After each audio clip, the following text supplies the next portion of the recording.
Hi, Robert. So great to see you. I know that it's been a busy time at the Switch. I know here in the U.S., I'm in New York City. You guys have been at the center of a lot of the activities here in the U.S., obviously for a long time, but especially in this time of COVID. I know that CBS Sports has been relying on your facilities for the PGA Championship. Whereas what's interesting is your Burbank facility was used by CBS all season long for the golf as a backup facility. But then when it came to the PGA Championship and they had a much bigger show, they flipped the switch and used it for, I guess, literally, and used it for replay operations, so it's kind of fascinating. I want to give a little bit of an overview from you of the switch, because I know they're very well established here in the U.S., picking up steam in Europe. So kind of the high level, what does the switch mean to the European market right now? And where are some of the key points of presence, if you will? Sure. So the Switch is a broadcast services provider. We're most known for our private fiber transmission network, where we carry a lot of video signals. We're connected to in about 800 locations and broadcasters and venues around the world.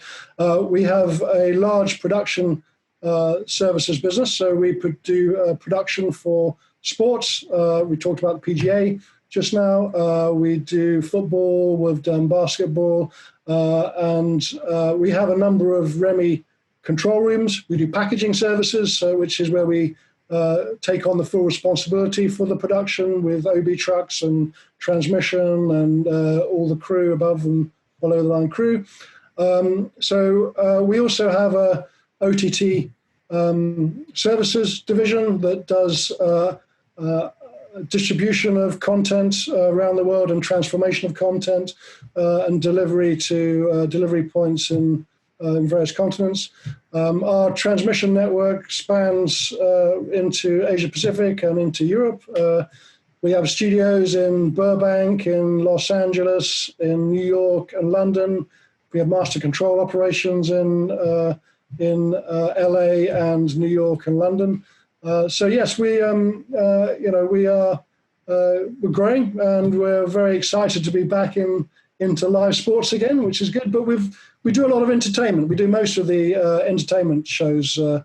that occur, and we continue to do more. So, which is great. It's interesting to have seen the evolution, because primarily when we started SVG, the Switch was all about and HTN, I guess.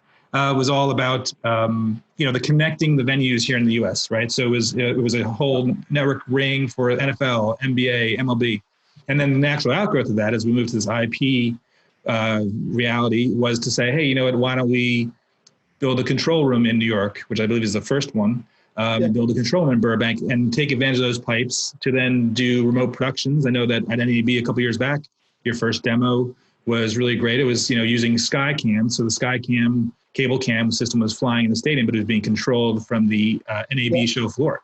Really opened a lot of people's eyes. So what do you see as the whole REMI production? And then what do you see as next? Because I believe you just introduced a new service called Mimic. But let's talk about REMI just for a second. What do you see as the big movement now, especially as people are working more decentralized, if you will? Well, so without the slight incursion of a global pandemic, I think REMI was gaining ground as the next way to do production. I mean, it became obvious to people that with transmission, with the efficiencies in transmission now, the costs of putting staff and equipment at venues, it became more and more cost effective and frankly much more efficient for people to do remote control. Well, to have your control room remote from the venue.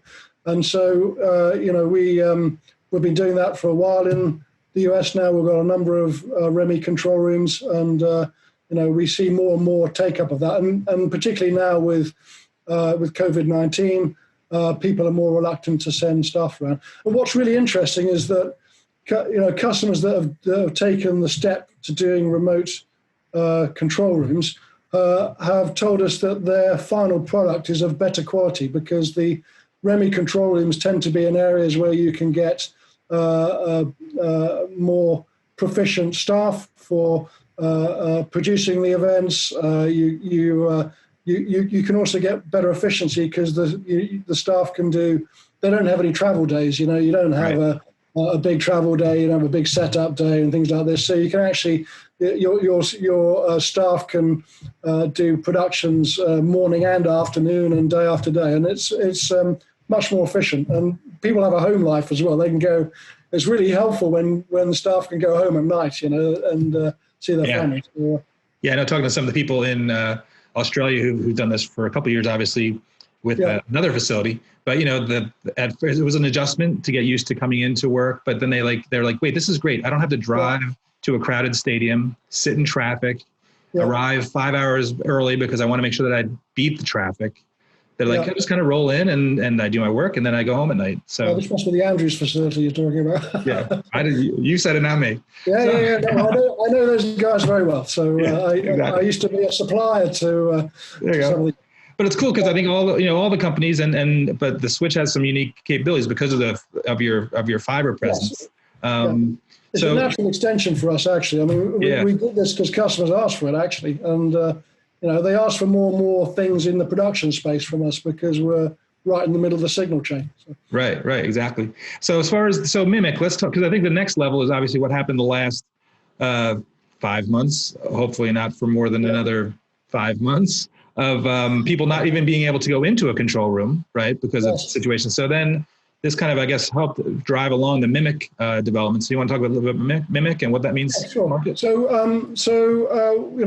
As the Switch, we divide productions into sort of 3 areas. We've got the top flight productions for tier 1 production, which is based around Cayennes and those types of switches, EVS, replay, and so on. We've got mid-range, which we service, which we use sort of Simply Live and NewTek TriCasters, that area.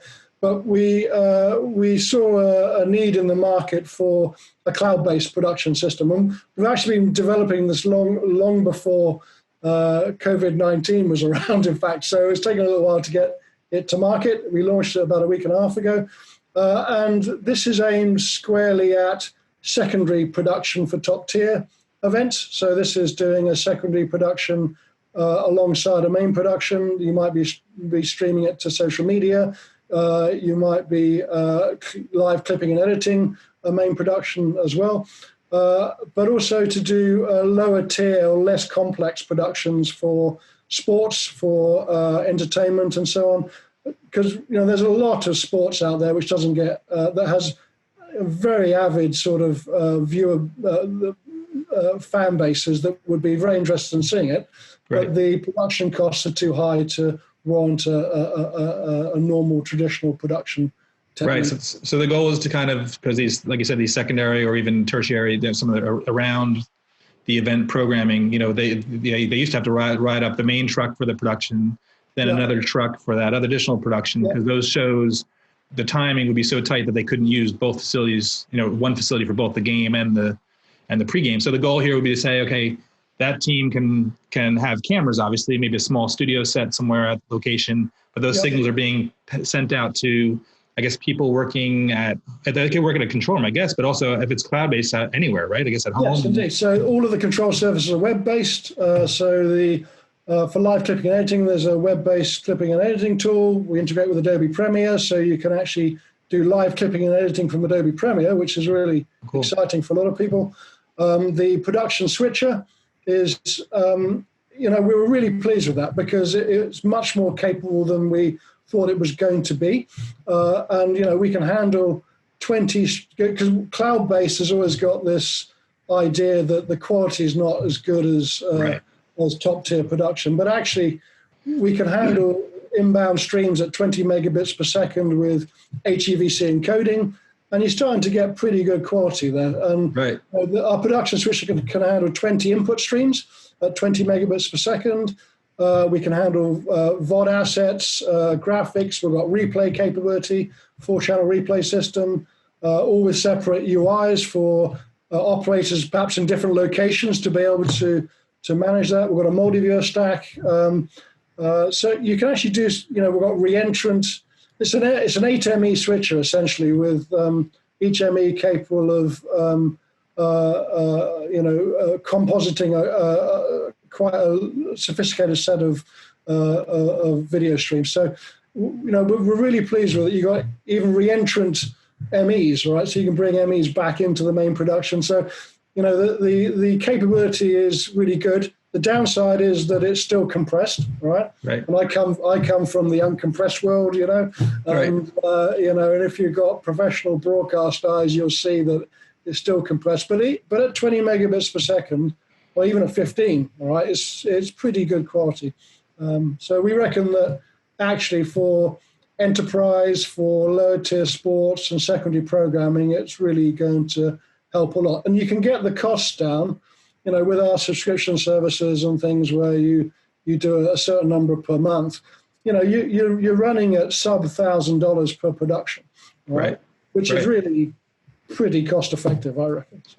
Yeah, and in a weird way, I think this sort of gets to the next level of cloud-based production, which I think ironically would be people working at the venue, but just not working in a truck with dedicated hardware, but simply saying, you know what, that instead of having that second truck, we're going to be in a regular cabin or in the bowels of the stadium, right, in the press room, and sort of set aside a little area, So that's, I don't think we've gotten there yet. People are still thinking, well, this stinks because I don't have to go to the event, I can't be there. But actually, you that right? I mean, that's where this is probably heading. We had a great photo. One of the guys that in the Switch that is helping develop this is a Top Flight TD, and he was doing an MLB game up in Buffalo, right? And he happened to be also using Mimic as well in his downtime. And there's a picture of him using it with the stadium behind him. It's really quite cool. Yeah. I mean, we'll see that one day. So. Yeah, I mean, this is obviously transforming or going to transform the industry, because I've always said that one of the fascinating things that's going to happen is the challenge for anybody trying to get into sports production services was the cost of having to buy a truck and take a gamble that you would find clients. But now you're able to spin these things up, and I know you mentioned your operator up in Buffalo. I think one of the other things to touch on with your team is you have a lot of people with a lot of expertise who've been brought in. Joe Cohen has a very long Rolodex and very deep one. He's amazingly well respected in our industry, and I think he's tapped into some really good talented people. So can you talk about that? Because I think what happens is now if everybody's offering cloud services and everyone's offering different variations of it, what's the difference? And I think for you, I'm going to assume is the people and the talent who are available to help. Well, there's two things actually. I mean, we offer Mimic as a managed service, so you don't need. So either we produce stuff for you on Mimic, or you can use the Mimic system, but you've always got us at the end of the phone if there's a problem, right? Which is actually really important, because you know what? There's a lot of moving parts in broadcast, and even with a cloud-based production system, you've got lots of inbound streams, you've got outbound streams, you've got graphics and things like that. So one is the customer service we provide, and the ability to call our NOC 24/7, if you like, and we'll look after you. And the other part is that on the production side, we have really brilliant people, producers. We have, the Glenn Adamos, the Ed Delaney's, the Ian Dipbrenners, and we've got Jonathan Evans that is a Top Flight TD that we use. So we have really great production staff that really care about the product, the output of this stuff. So yeah, I think it makes a difference.